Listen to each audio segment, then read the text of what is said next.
Bismillahirrahmanirrahim. Assalamualaikum warahmatullahi wabarakatuh.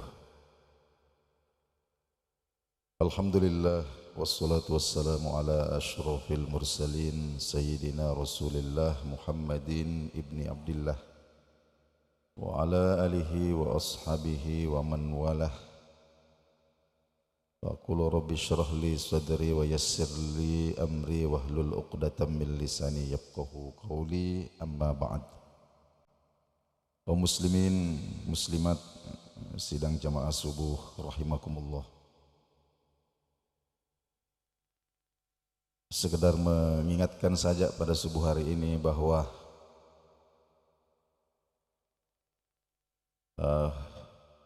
ini sudah hari yang ke-46 sejak apa yang disebut dengan operasi Badai Al-Aqsa dimulai pada tanggal 7 Oktober. Ini sudah hari yang ke-46 dan saya cuma mengingatkan jangan sampai kita lupa untuk menyelipkan doa-doa kita untuk saudara-saudara kita yang ada di Gaza, khususnya di Palestina secara umum. Dan subuh hari ini saya ingin membagikan dua hadis. Hadis ini dua-duanya sahih. Baginda Nabi SAW berbicara tentang al-fitan. Al-fitan itu jamak atau bentuk plural dari fitnah. Kalau kita bahasakan sekarang ini disebut al-fitan itu huru-hara di akhir zaman. Ketika Nabi berbicara tentang itu di hadapan para sahabat, Nabi SAW dalam hadis riwayat Imam Ahmad, At-Tabrani, juga Imam Al-Hakim menyebutkan innal iman idza waqa'atil fitan bisyam. Sesungguhnya jika kalian ingin melihat standar iman, ingin melihat standar iman ketika terjadi fitnah, ketika terjadi huru-hara di akhir zaman, bisyam, itu standarnya adalah penduduk Syam. Siapakah penduduk Syam? Syam ini adalah sebuah wilayah sebelum terbagi menjadi negara-negara. Itu wilayah besar yang sekarang ini dibagi menjadi 4 negara. Di antaranya adalah Jordania, kemudian Syria, kemudian Lebanon, kemudian Palestina. Di 4 kawasan ini dulu di zaman Nabi SAW disebut sebagai kawasan Syam. Secara umum dan secara khusus ketika Nabi SAW sebutkan Syam, secara khusus kadang-kadang yang dimaksud itu adalah Al-Ardul Muqaddasah, tanah yang disucikan, tanah suci yang sekarang ini dalam tanda kutip menjadi persengketaan, menjadi tempat yang sepertinya tidak pernah ada kedamaian di situ.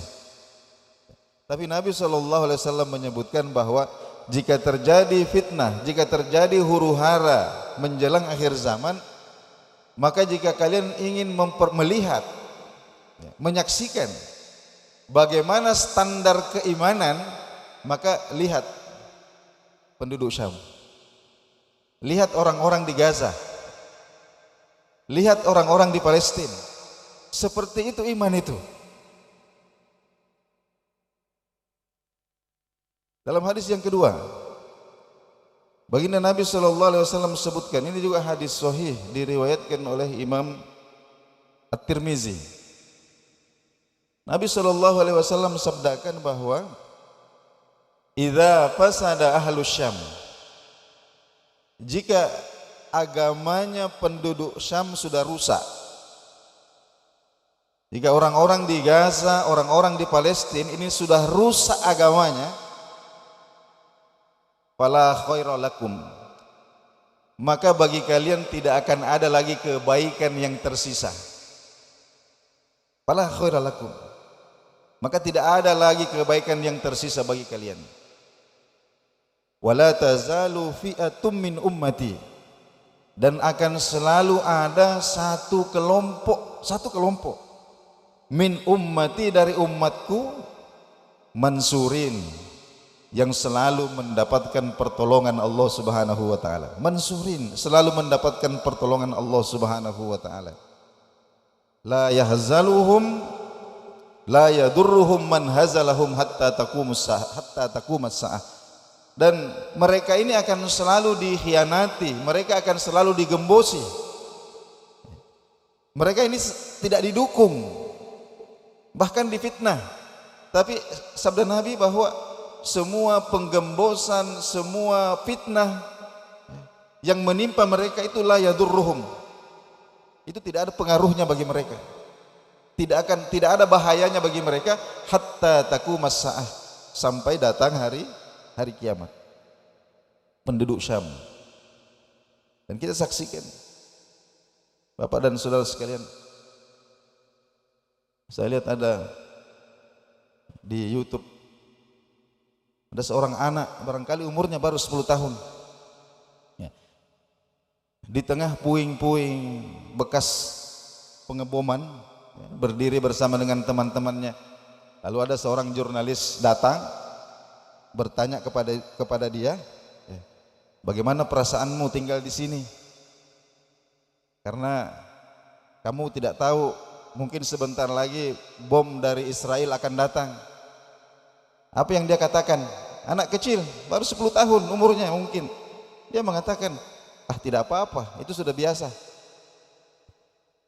Tidak apa-apa, itu sudah biasa. Bukankah kami akan menjadi syahid? Kalau bom mereka datang tidak apa-apa, biarin aja. Bukankah kami akan menjadi syahid? Lalu kemudian ditanyakan kepada dia, kenapa kau tidak pergi meninggalkan Gaza ini? Apa yang dia katakan? Kalau kami pergi, siapa yang akan menjaga Masjidil Aqsa? Siapa yang menjaga? Kalau kami pergi meninggalkan Gaza ini, siapa yang menjaga Masjidil Aqsa? Dan kita melihat beberapa orang dokter, perawat yang bekerja di rumah sakit Ashifa, bekerja di rumah sakit Indonesia yang ada di Gaza ya, mereka memilih untuk tidak meninggalkan pasiennya. Mereka memilih bertahan meskipun resikonya adalah kehilangan nyawa. Saudaraku sekalian, kalau kita mau melihat standar iman seperti itu,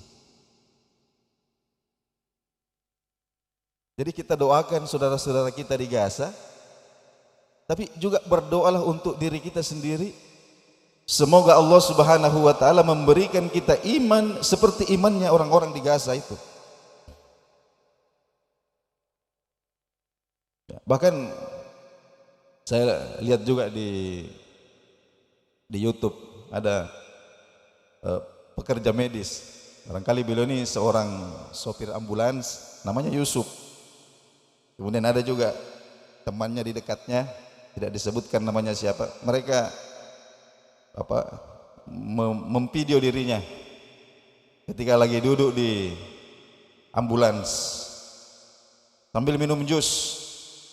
Dia mengatakan sambil dia tuangi gelas saudaranya yang di sampingnya itu, Yusuf ini kemudian mengatakan sambil tertawa-tertawa ini Pak, sambil tertawa dia mengatakan, barangkali ini adalah gelas jus terakhir yang akan kita minum di dunia. Ya, karena kita katanya tidak akan tahu apa yang akan terjadi nanti. Kemudian dia mengatakan, saya belum pernah melihat yang terjadi seperti ini di Gaza. Saya ingin sampaikan Pak, bahwa sejak 7 Oktober sampai hari ini itu jumlah bom yang dijatuhkan oleh Israel ke Gaza itu beratnya tidak kurang dari 13.000 ton.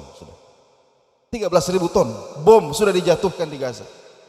Tinggal 1.000 ton, maka bom itu akan sama dengan yang dijatuhkan oleh sekutu di kota Hiroshima, Jepang dulu. 14.000 ton. Dan mungkin jumlahnya akan lebih lagi daripada itu nanti. Kemudian kita lanjutkan ceritanya sambil tertawa apa yang dia katakan. Ya, barangkali ini adalah jus terakhir yang akan kita minum di dunia ini. Kemudian Yusuf mengatakan, lalu selanjutnya bagaimana? Dia mengatakan, barangkali gelas berikutnya akan kita minum di surga. Karena kita menjadi syahid. Barangkali gelas berikutnya akan kita minum di surga. Dan ini mereka ucapkan, percakapan ini terjadi dengan penuh riang gembira. Mereka tertawa, mereka tersenyum. Bisa kita saksikan videonya di YouTube itu, Pak. Ini iman ini. Kenapa?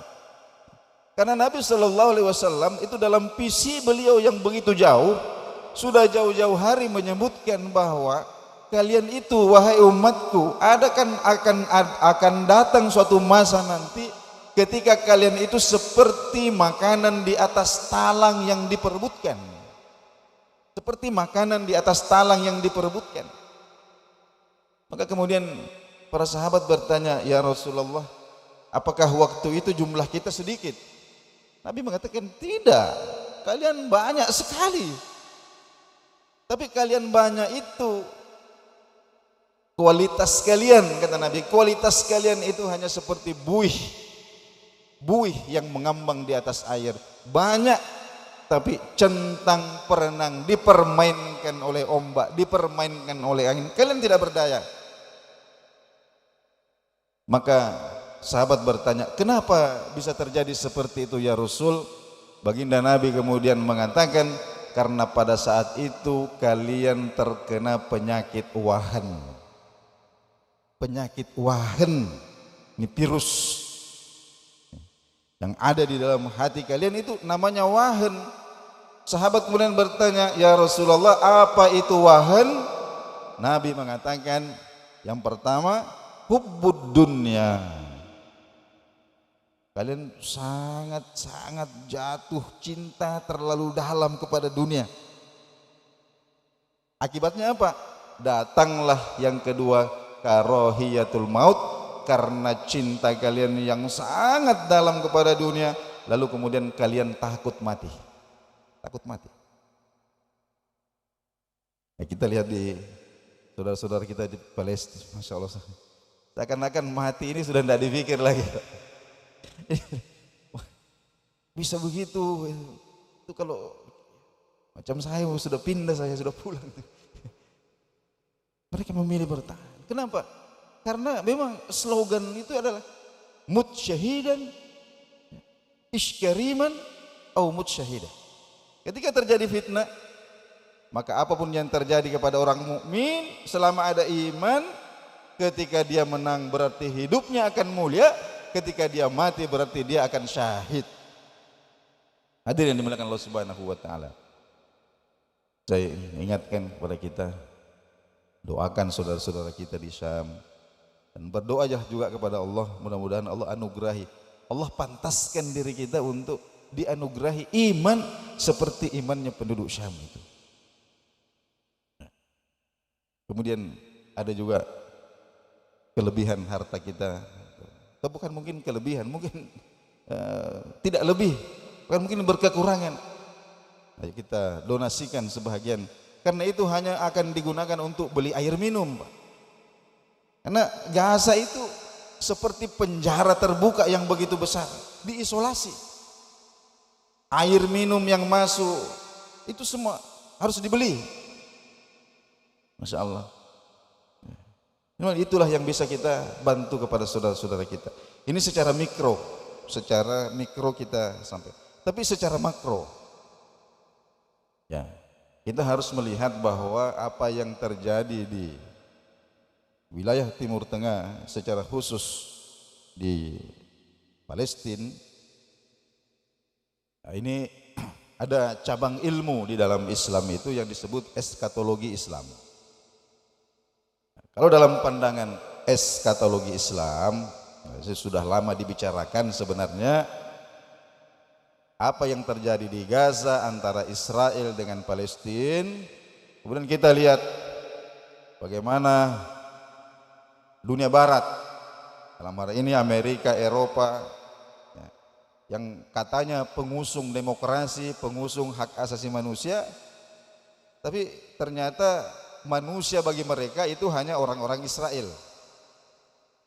Tapi Palestina bagi mereka ini bukan manusia, bukan manusia. Jadi apapun yang dilakukan oleh Hamas, dunia barat pasti selalu menyalahkan. Nah, ini oleh dunia eskatologi Islam, pakar-pakar itu mengatakan bahwa itu adalah simbol Dajjal, itu mata sebelah.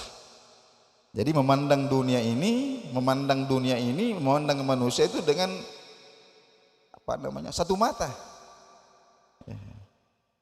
Bahwa kalau Palestina yang menyerang Israel teroris, tapi kalau Israel menyerang Gaza membela diri. Membela diri, Pak. Nah, ini yang terjadi. Jadi kita sekarang ini, dunia ini sedang tidak baik-baik saja ini, Pak. Dunia sedang tidak baik-baik saja. Bukan dari sekarang. Jadi kita ketika melihat apa yang terjadi di Timur Tengah dari kacamata eskatologi Islam, maka ini sebenarnya kita harus melihat ribuan tahun sebelumnya. Ribuan tahun. Ini sebuah proses. Saya ingin sampaikan dua contoh saja. Terang benderang disebutkan dalam Al-Quran. Ketika berbicara tentang Samiri, Samiri ini namanya juga Musa Samiri, Musa dari negeri Samirah. Musa Samiri ini melakukan makar di tengah-tengah Bani Israel yang baru menyeberang dari Laut Merah. Ketika Nabi Musa alaihissalam kemudian dipanggil ke Tursina untuk menerima wahyu, dia tinggalkan Bani Israel dan dia percayakan adiknya Harun, Nabi Harun alaihissalam untuk menjaga. Ketika itu Musa Samiri ini melakukan makar. Dia kumpulkan semua emas orang-orang yang ada di situ, kemudian dibuatnya patung sapi. Ini diceritakan dalam Quran. Bapak-bapak dan saudara sekalian bisa lihat surah Toha ayat 83 sampai 95. Itu Allah ceritakan tentang Samiri ini. Akhirnya Bani Israel kemudian melakukan penyembahan berhala. Mereka sembah patung anak sapi itu. Lalu Nabi Musa datang kemudian menyaksikan apa yang terjadi di tengah-tengah Bani Israel. Marah sekali beliau.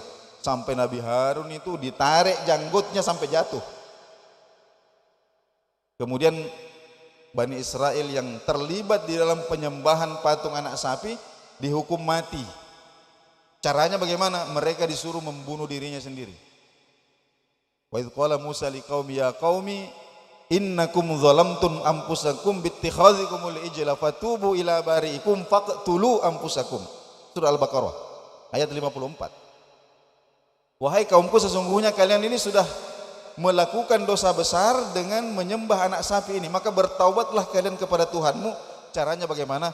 Faqtulu anfusakum, bunuh diri kalian. Cara tobatnya. Kalau tidak bunuh diri, tobatnya tidak diterima. Itu berat sekali hukumannya. Tapi apa yang Nabi Musa lakukan kepada Samiri? Nah, ini yang menarik dikaji oleh para ahli eskatologi.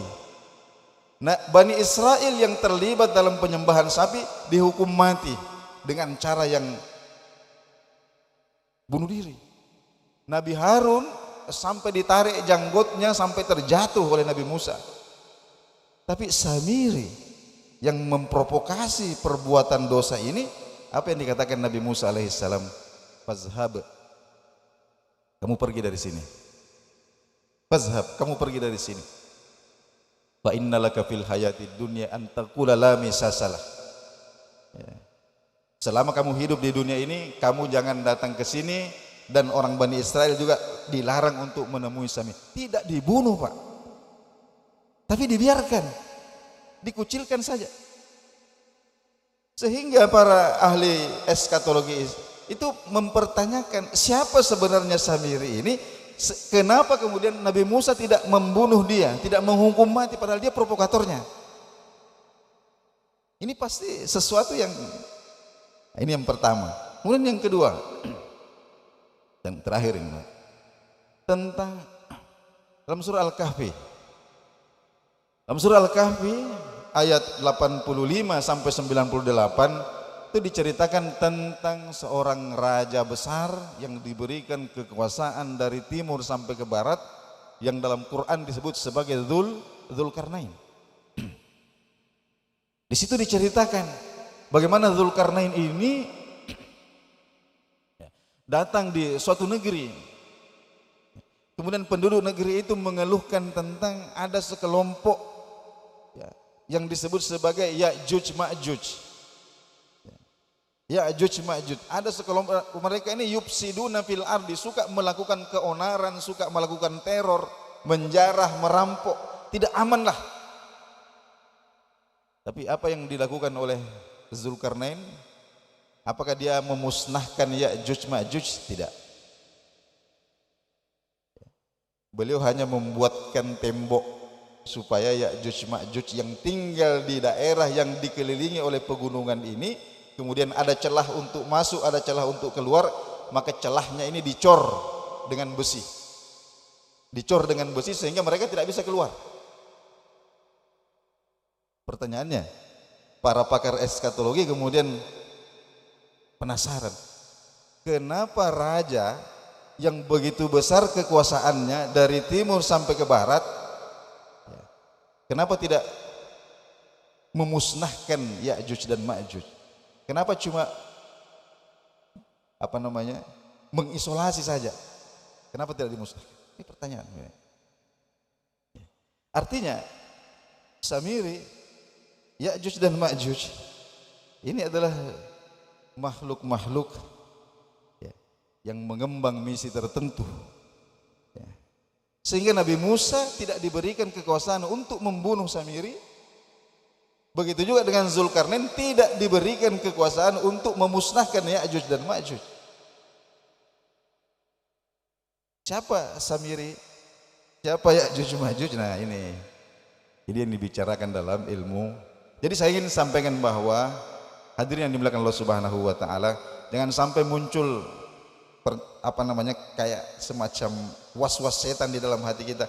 Kenapa Allah membiarkan orang-orang di Gaza itu hancur? Kenapa Allah tidak memberikan pertolongan kepada mereka? Kenapa? Jangan. Ini kita harus memahami bukan dari sudut mikro saja, tapi harus dari sudut makro, bahwa semua ini adalah bahagian daripada proses yang belum bisa kita pahami bahwa apa sebenarnya, tapi ini adalah proses menuju kepada akhiruz zaman. Jadi hadirin yang dimuliakan Allah Subhanahu wa taala, inilah barangkali sedikit yang bisa saya sampaikan pada kesempatan ini. Ya, mudah-mudahan ada manfaatnya. Hadanallahu wa iyyakum ajmain. Assalamualaikum warahmatullahi wabarakatuh.